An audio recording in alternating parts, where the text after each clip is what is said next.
Welcome to Activity 18. In this activity, we will be developing fluency with 1/2 of the holes 2, 4, 6, 8 and 10. You will need 10 counters that are two-sided and one of each block from 1 to 5 placed in a jumbled pile within reach of both players.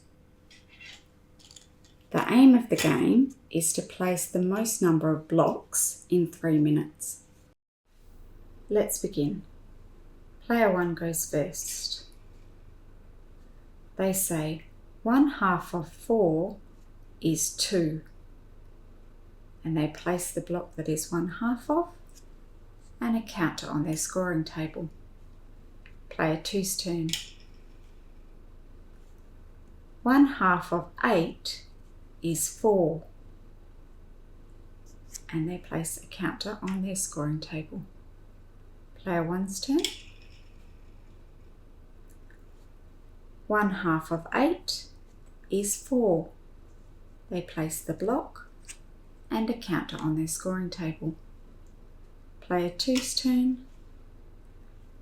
1/2 of 6 is 3. If a player spins an amount that's been filled, such as 8, they would just say 1/2 of 8 is 4, but they do not place a block or any counters on the scoring table.